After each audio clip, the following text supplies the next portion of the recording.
Boston College destroys Fordham in the season opener, and there's a lot to build off of and a lot to look forward to for the rest of the season.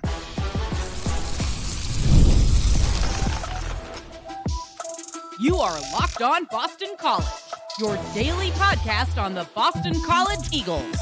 Part of the Locked On Podcast Network, your team every day. Hello, everyone, and welcome. This is Locked On Boston College, your team every day. I'm your host, AJ Black of Eagle Insider, part of the 247 Network. I've been covering Boston College for over a decade. If you're looking for Boston College news, analysis, and scoops, you are in the right place. Locked On Boston College is a daily Boston College podcast available 5 days a week, absolutely free on YouTube or wherever you get your podcast. Today's episode is brought to you by Game Time. Download the Game Time app, create an account, and use code LOCKEDONCollege for $20 off your first purchase. On today's show, we're going to wrap up our discussion on Fordham, really dive into a game. BC wins 66-10. I'm going to give you my thoughts, and I'm going to have someone else, Mitch Wolfe, on to talk about the defense, the offense, the special teams, and why they looked really strong on Saturday and where areas they need to improve as well. And to get into that, we have our guest, as always, Mitch Wolfe of Eagle Insider. Mitch, how's it going? Going well. Excited to talk about this game. Always good to be 1-0, better than be 0-1. And it's fun to talk about a 56-point victory. Yeah, I mean, and one where for half of football, people were complaining and really gnashing some teeth out there. And I'm not going to say not rightfully so. But in order to dive into this, if you want to get my post-game analysis, I have my post-game reaction post from up in the press box. That's up on our feed. We're going to go over each part of BC in this episode, how they looked, what we saw, what things looked good, what didn't. And to kick it off, let's talk about the most controversial group from last year, the special teams unit. How did Matt Turn do in getting this group back to where it should be? I don't know how controversial it was last year. It was just bad. But this game, I mean, pretty great all around. I mean, you get a blocked punt, you make a 48-yard field goal, albeit by the skin of his teeth, I think was the quote. Your punter averages 47 yards a punt, which I believe was the best single game average for BC since 2022. So that's fantastic. Florio's 63-yard punt was the longest since I think 2022 as well. So, and the net punting was a little worse just because of that one touchback, but it's a 63-yard punt. You're still flipping the field, so it's fine. I think there's definitely stuff to be quibbled with the return game, with especially with Ferris, just kind of his decision making. But I think he settled in later in the game. That's one where you kind of just need the live reps, and it's hard to replicate. So I kind of can. It's first game, so I can write it off for a little bit. Not much to report on kick returning, but yeah, I mean, unit looked pretty good. I mean, again, the first kickoff return, I feel like that was just guys being too juiced to get downfield and try to make a big play, and they lost some discipline, and that carried over to the first defensive series. But after that, they really settled in, and nothing much to complain about there. Now, you talked about punt blocks. So if you missed the game or you didn't get to watch, Charlie Camella had his first real big play for BC. This is a redshirt freshman from Zavarian Brothers in Massachusetts.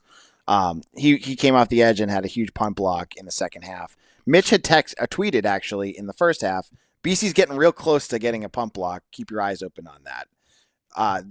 Were they just timing it? Was it speed? Everything? What was it? I think if you watch that play specifically, Fordham uses that like shield punt where they have like the three guys that are kind of in front of the punter, and the guy on the left just didn't see Camella coming for some reason. So I think that's just a lapse in awareness by him. I'd have to go back and rewatch the other plays to see what they were doing well, but I imagine that's just guys getting good jumps off the ball and having more speed than Fordham is used to, or their punter just taking too long to load up the punt and get it off. So great play by Camella. I was hoping that by that point BC had already had their non-offensive touchdown, which I predicted, but I was kind of hoping it'd be cool to get a special teams touchdown for this group that was so rightfully maligned last year. But really great improvements there. Special teams was definitely a plus for BC in this game, and not nowhere near a negative like it was in so many games last year. Now, you briefly mentioned Seamus Florio, but we should do a whole episode on him just because what we saw last year, game after game after game of just horrific punting and just not even being able to get the ball off their foot at times. You're watching in the second quarter, And yes, this was when the offense was stagnating, and even Bill was like, they got a little lazy, or they were, I forget the wording he used for it, but they weren't. It was getting a little slog. I think it was a slog. I think he said, Yeah. and it wasn't working. But to watch, after sitting there watching them go 3-and-out over and over again, it still was a bit of a relief to watch Florio just get back there and just crush those kicks. And so to have that piece in place this year, and to know it, seeing it in game time, because I believe against Duquesne they shanked one last year. I'm not sure if it was whoever was punting in that game. Yes, yeah. I feel like it might have been Zavenko, but I could be wrong. Yeah. But yeah, I mean that's the whole complementary football thing. That's what they really lacked last year. You think of all those times where BC would have a 3-and-out, they'd punt it 30 yards, and the other team is starting at basically the 50. Now instead, they stall out at their own 25.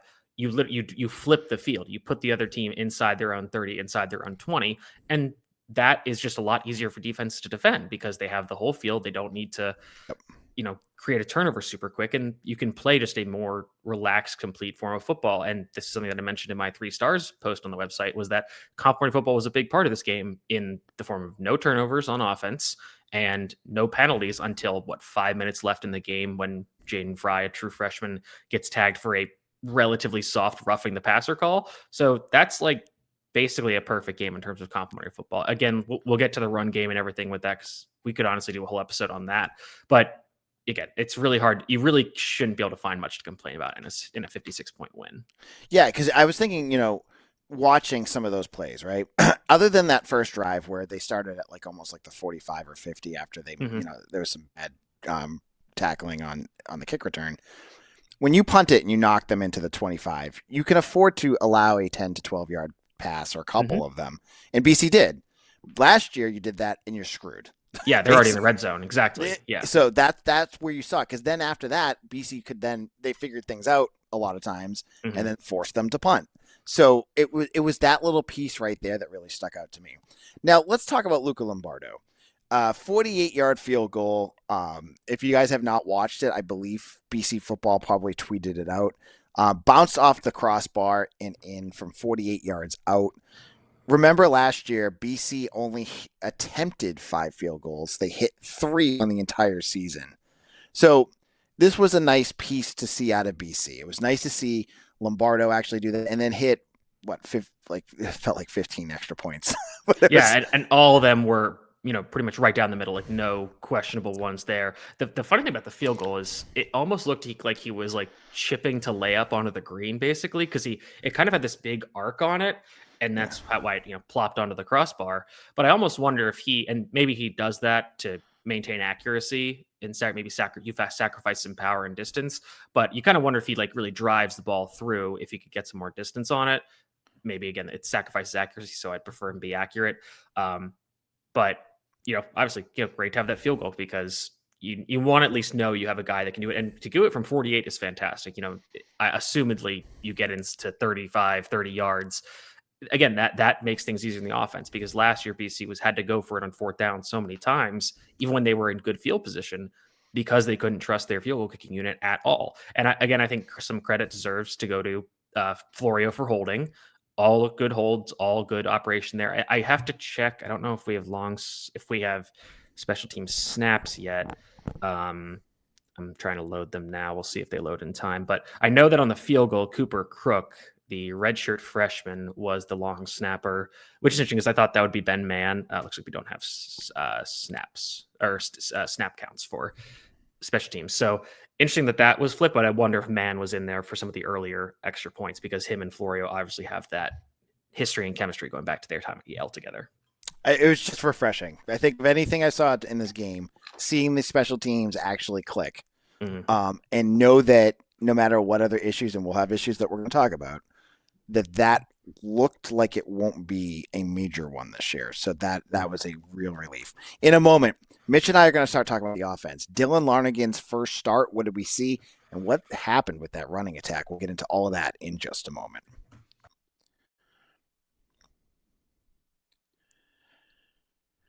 Quick question for all you college football fans out there. If you could go back in time and sit front row at your school's biggest rivalry game, what hat would you be wearing? Yes, I said hat.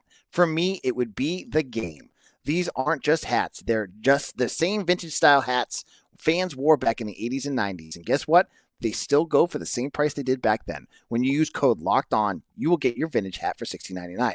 I've got a pair of them at home. I'm away this weekend, so I don't have them with me, but you'll see me on every episode this week wearing my game hat, and they're awesome. I have 2 of them. You should check them out. You're going to love them. Head to thegamecaps.com. Again, that's thegamecaps.com, and you can get your vintage hat for $16.99 with promo code Locked On. Grab your team's classic bar or retro circle design and use code Locked On for an exclusive discount, because legends wear the game.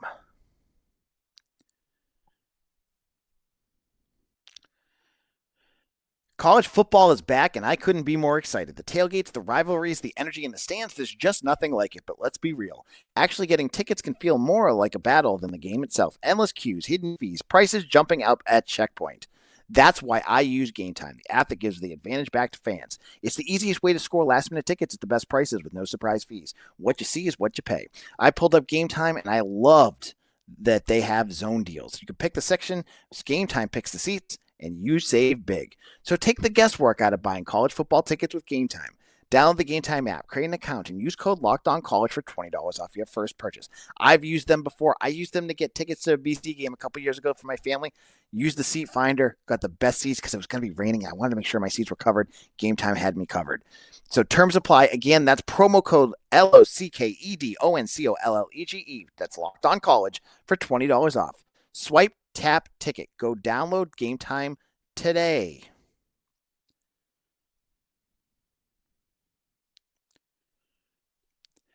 We have an important request. Locked On wants to hear from you. We've put together a survey to learn more about our listeners and make your favorite podcast even better. This is your chance to tell us what you like, what you don't, and answer questions about our advertising. Go to lockedonpodcast.com/survey to get started. Everyone who completes a survey will be entered for a chance to win $100 Amazon gift card. Again, it's lockedonpodcast.com/survey, and you can find the link in the show notes. Thanks again for helping out.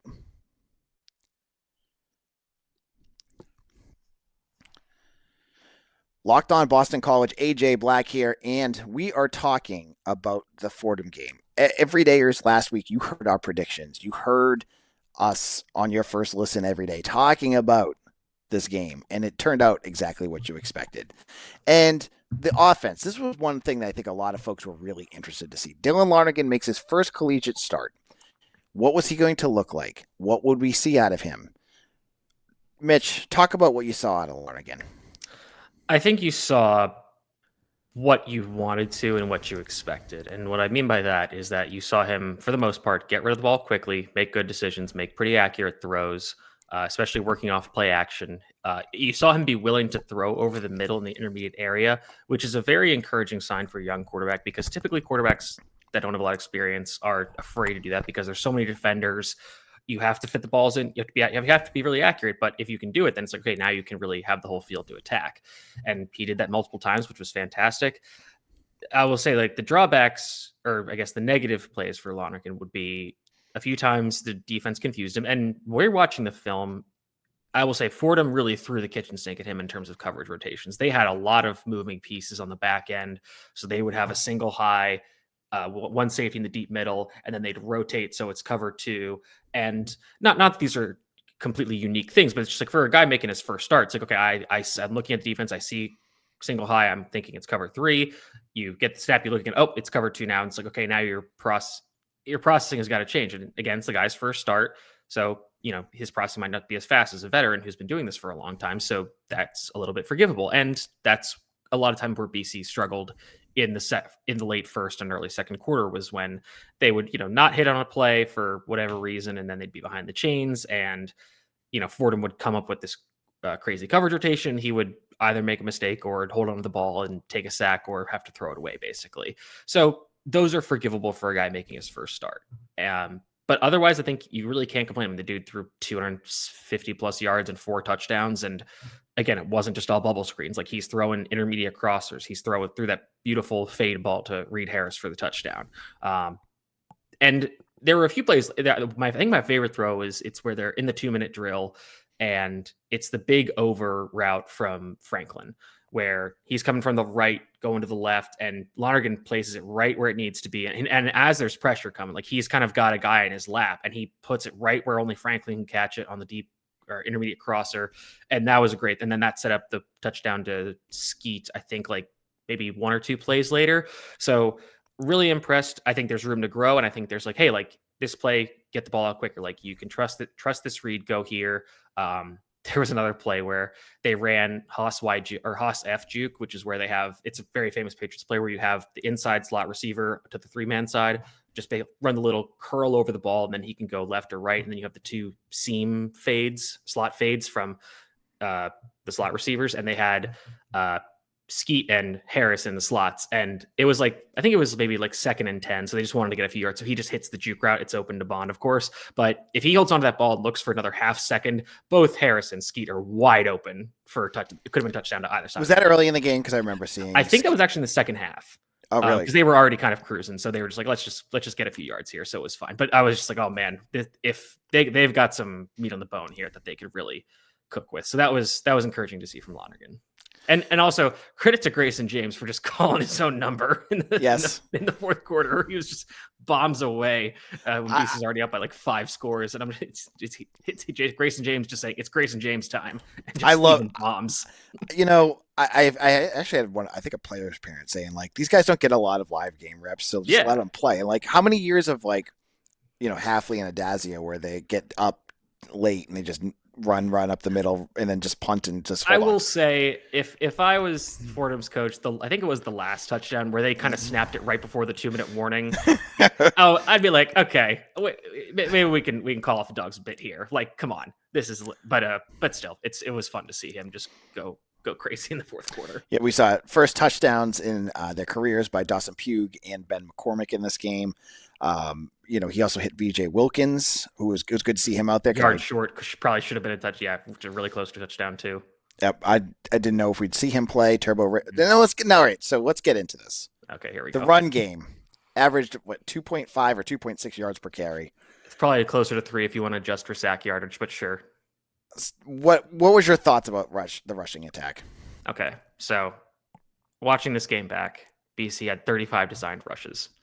And of those 35 runs, I would say there were maybe 5 concepts or like plays that they used.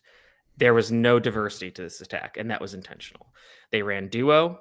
They ran that trap option out of the pistol they like to run where they have like the tight end right in front of the quarterback, and then they like kind of tap and he moves. Taps him in the butt, and then he moves over. Yep. And then they ran a split zone off that. They ran a lead zone off that. And I think then they ran just duo a bunch out of other formations. And I think they ran a split zone RPO in the first play of the game, and then they never came back to it, but they could have. And I think they might be setting that up for later. And that was basically it. They were not trying to show anything. And the stat I have for this is that, so BC was in 12 personnel, which is 2 tight ends on 26 of their 78 snaps. Of those 26 snaps, 20 were runs. And that's 77%. So basically they put 2 tight ends out there and said, hey, we're running the ball, try to stop it. And to Fordham's credit, they tried. They put 7, 8, basically 9 players in the box sometimes to try to stop the run. And no matter what you do, if you're just doing a static run game where you have 7 blockers and the defense is 8 defenders, they're going to win most of the time because they have more people and you can't block. It's very hard to block 2 people with 1 player. So I think, and a lot of these runs, BC was kind of just like, we're just trying to get a few yards here. Like, this is why I don't love yards per carry, because on 3rd and 2, if you gain 3 yards, it's like, oh, great, we got a first down. That's fine. So BC's EPA, which is this stat that we've talked about a ton that basically measures, do you increase your chances of winning, where, a 3-yard carry is much better on 3rd and 2. They were at negative 0.03, which sounds bad, but for what it's worth, all of last year, BC's average EPA per rush was negative 0.04. So BC was actually better rushing the ball this game than they were all of last year in total. If you look at last year on a game-by-game basis, BC was negative 0.03 EPA per rush against Virginia, which I think is a pretty good comparison because BC ran the ball pretty well at times in that game, but at the end of the game, they couldn't really do it, which forced Castellanos to do more. He threw some interceptions, has turnovers, and BC ends up choking that game away. So that's a problem. Now, again, BC did nothing to dress up this run game. They barely had any motion, any unique looks. It was all out of out of that 2 tight end formation where it was all pretty much the same. And they dared Fordham to stop them. And to Fordham's credit, like I said, they were pretty decent defensive line, good defensive tackles, and they were just firing their linebackers like right off the snap. Just go get the ball. No patience. And that helped open up a lot of the play action passes that Lonergan was able to hit because the linebackers are biting on that play action. So that area in the intermediate part of the field behind linebackers is wide open, which he hit Bond on for a few times. So that's complementary football again. So would I have preferred BC to rush for 300 yards? Absolutely. Not a question. But when I'm watching this game back if I wanted to pick out the problems, it's not like Fordham is physically dominating BC's offensive line. What I saw was more errors of execution, which I think you can say, okay, it's week 1. You've got guys in new positions. They're getting used to playing next to each other. And with you're running duo so much, which is you basically have 2 or 3 double teams across the line, you need to kind of have chemistry with your blocking mate to know, okay, when are we going to hit the guy? How are we climbing this? How are we beating the defender? And it's the first game, so you're going to have some mistakes there. And I think it's a good opportunity to show the offensive line, hey, when we play this and they do this, you got to do this so we can actually run the ball here.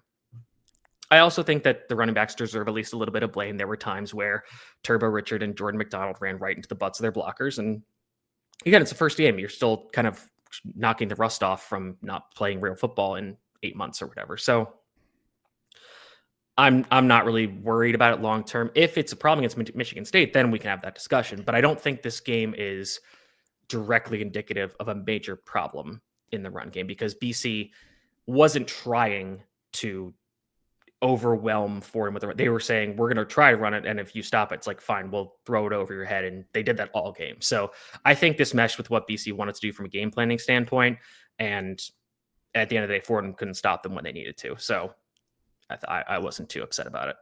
Any other offensive players that stood out to you? I really liked what Jeremiah Franklin was able to do after the catch and after contact. He broke a lot of tackles to get some clutch gains. Obviously, great game from Lewis Bond, caught everything that was thrown his way. Trying to go down my list of guys. I am intrigued by Bo McCormick. I think he could be really interesting. Trying to remember names. Skeet, yeah. I mean, and Skeet had that incredible catch that he couldn't get his foot down on the sideline that he still reeled in with one hand. So that was incredible. I think you still got some really good receivers on this team. So I think once you have a full game plan to attack a real opponent, this offense is going to be fine. Okay. In a moment, let's talk about the defense. Also, both of the sacks were Lonergan's fault. They were covered. The first one was a coverage sack where they only have 2 routes in the pattern. He's trying to scramble, kind of runs himself into a sack. Second one was kind of the same thing. So not like an offensive line problem. Both of them were kind of Lonergan's fault. Okay.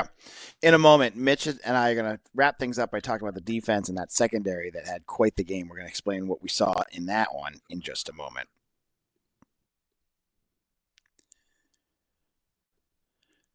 Guys, you've probably heard of Viagra or Cialis. Maybe you've even tried them. But if you're looking for something beyond the usual pill, it's time to meet Rougiette Ready. Rougiette Ready is a next-gen prescription treatment designed to amplify arousal in the brain and boost blood flow. Unlike the usual pills that can take hours, Rougiette's 3-in-1 formula dissolves under your tongue and kicks in fast on average in 15 minutes. Effects can last up to 36 hours, so you can stay confident and in control when the moment is right. If traditional options haven't worked, Rougiette might be the answer. Over 150,000 men have tried and made the switch, and they have board-certified doctors that ship discreetly to your door. Head to Rougiette.com/LockedOnCollege and use code LockedOnCollege to get 15% off today. That's RUGIET.com/LockedOnCollege and use promo code LockedOnCollege for 15% off. Individual results may vary with prescription treatment. Compounded drugs are permitted to be prescribed under federal law, but are not FDA approved and do not undergo FDA safety, effectiveness, or manufacturing review. Please visit the Rougiette website for full safety information. The Charitable Irish Society has been part of Boston's history since 1737, making it the oldest Irish society in the Americas. With deep ties to Boston College, its leaders and members continue a proud tradition of service. Today, the society is still living its mission, raising thousands of dollars each year to help immigrants in need, Irish and non-Irish alike. Last year, their support helped a family from Northern Ireland who faced a medical crisis and couldn't cover rent and bills. You can be part of that impact. Membership is just $75 a year, and it goes directly to helping families when they need it most. And mark your calendar. The annual Silver Key Dinner is coming up October 29th at the UMass Club, honoring Archbishop Henning. Get your tickets today for the annual Silver Key Dinner and join the Charitable Irish Society today at www.charitableirishsociety.org.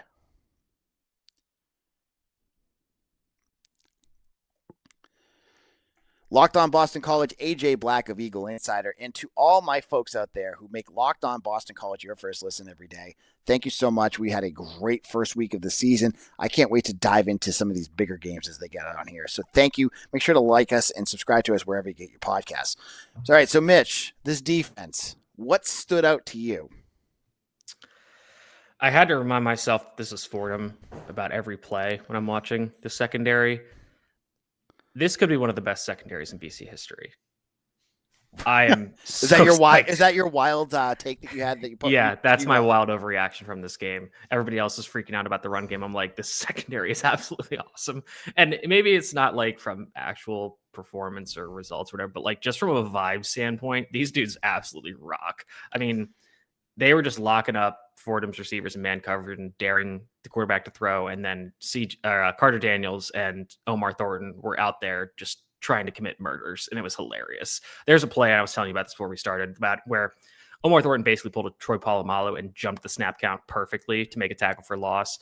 He had another play where he ran through a blocker to blow up a bubble screen. Carter Davis had that sack where he just came like a bat out of hell from deep, which was crazy. He had another play that was pretty similar, I think, where he blitzed from deep. KB Price was relatively quiet and still had, I think, a tackle for loss and a pass breakup or two. So yeah, I mean, this group was really fun to watch. The rest of the defense, obviously, huge game from Davion Bam Crouch. Tons of tackles, the pick six, great to see. Had a few. He plays like his hair is on fire. He's he's just moving at a different speed than honestly most of the guys in the rest of the front seven of the defense. So, and that's just a credit to him.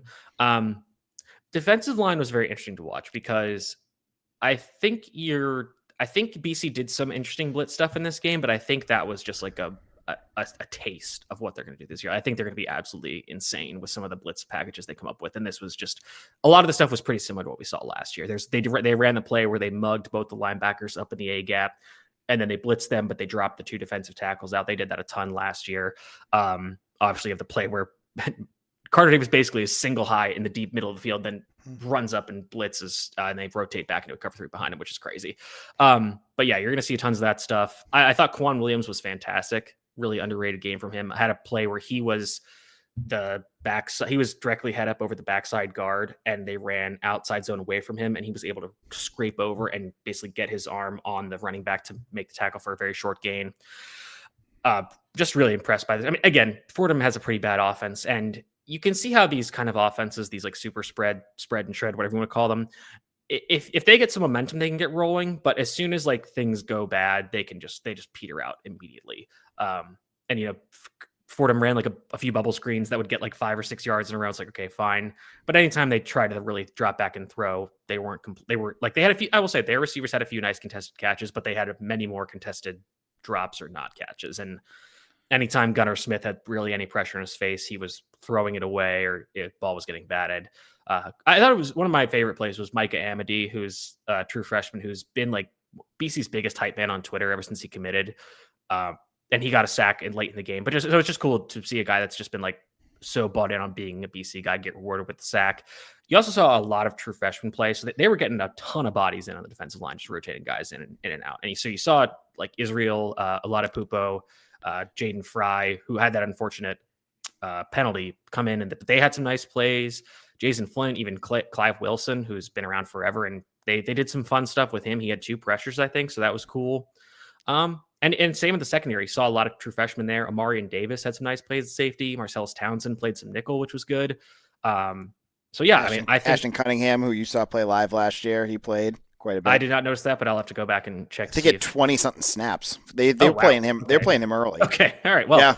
I think just because at some point, they just weren't able to throw to the outside, so those guys kind of got forgotten. Like this was a pretty quiet game from Amari Jackson, just because he was just locking his guy up, and you just never really heard from him. So. And again, they put it like if you look at his snaps too, he didn't play all that much because they just let other guys play. Like why? Yeah, I think why rush him out there? Yeah, they didn't want to overdo it with him because he's still probably recovering from that ACL. But yeah, they got Max Tucker out there for a lot late into the game. They played. I will say they played some of the starters a little later than I would have liked. Like Davion Crouch was in that game I think into the fourth quarter, I was like, we do not need him out there. Yep. But yeah, I mean, you allow 10 points, the one on the first drive where the team has good field position. If they get one or two explosive plays and they have to kick a field goal, and then they don't score again until the end of the game in garbage time against deep backups. So pretty good performance. I'm trying to take it with a grain of salt because it is Fordham, but again, like, you really like what you saw. I think you're going to need to see them take it a step up. And the interesting thing going into next week, Michigan State is it's the polar opposite in terms of an offense. Like, it is pro style, under center, condensed formations, tight ends, real honorable football, if I would call it anything. So that's gonna be an interesting adjustment. Like, how do you play when you have to play a completely different offense in just a week? So that's gonna be something to monitor. But hats off to the defense; they played incredibly. And again, I love this safety room. I think they are really fun. They're just, I mean, again, maybe they aren't perfect, but they are gonna be fun to watch because they are gonna go out there and try to take some heads off, which is, maybe they'll might get some targeting penalties, but they're gonna make the other team feel it the next day. So I can't help but enjoy that. All right, we're running out of time here, and we could continue talking, but it's the Florida game, so it's not a whole lot to talk about. I assume you saw online. I have a question that's not about football. The new Superfan shirts. What are your thoughts on the new colors? I actually have not seen them at all. Okay, I saw you said they were actually gold, which is interesting. Again, as somebody who did not wear a Superfan shirt ever because I was in marching band, I don't really have a great affinity for a Superfan shirt. So, but that's I realize I'm the outlier there. So I get the change, and I could talk. Once you see it, you can have your opinion on Friday. I get the change, like, you want to change and maybe do something different, but it definitely does not pop on screen. Like, the sea of yellow, I know it's gold, but like, you could see it. You don't see it. Doesn't look like it. So I think that I will say, I think BC is still just working through a crisis of branding in terms of having the same maroon, having the same gold, having, BC, the football account's logo is the throwback BC logo. Every other sports team is the italicized modern one. Obviously, you have these New Balance uniforms, which looked pretty good, I'll say, but they are pretty boring, just standard shoulder stripes. So I'm hoping that somebody can really start getting everybody on the same page here, which I don't really think is Blake James's first priority. I feel like he's more focused on other stuff, but I wish there was a more unified brand with this athletics program, but that's for a whole other episode. But hey, ending the week 1-0, it's better. It's always better than starting off 0-1. Mm-hmm. And so Mitch will be back on Friday to do his preview on Michigan State. But Mitch, between now and then, what can people find your work? You can find me at Mitchell T. Wolfe, WOLFE, on Twitter, on Blue Sky. I will have the film review for offense up on the site tomorrow. It will be VIP, so I recommend you get on those because, again, we're getting all 22 film. I've got it all my clips, just got to cut them up. They're ready to go. And I think people are really going to want to read the offense one because of this whole consternation about the run game. And I'll try to explain my thoughts better with the film examples and with, more written description. So you'll be able to understand kind of where I'm coming from with that. And then defense will be fun just because there's so many fun plays to watch. And those are really crucial for seeing how the team progresses over the year. And then we'll have the match report and preview on Michigan State this week, which is going to be a very BC opened as 3.5 point underdogs, which I think is pretty fair. It's basically, if this game is a neutral site, it'd pretty much be a pick 'em. So that tracks for me. And I will be back with Mitch on Friday. I also will be doing a crossover episode. I believe it's going to drop on Thursday with Locked On Spartans. You guys heard me with him last year. So we'll be doing that again with opponents that have a Locked On show. I'll be doing all other stuff throughout the week. Tomorrow on Eagle Insider, Mike Sidley's going to do a positional report card. You want to check that out. And we'll have we have other stuff. Mia Dragoni is our new writer. She's got something coming up on Dylan Lonergan. All sorts of great stuff on Eagle Insider, so make sure you check all that out as well. Follow me on Twitter at AJBlack247. I'm on Blue Sky, Threads, Facebook, Instagram. My life is too much social media. I'm on TikTok. Get in and follow me everywhere. All right, and I'll see you again on Tuesday for another episode of Locked On Boston College, your team every day.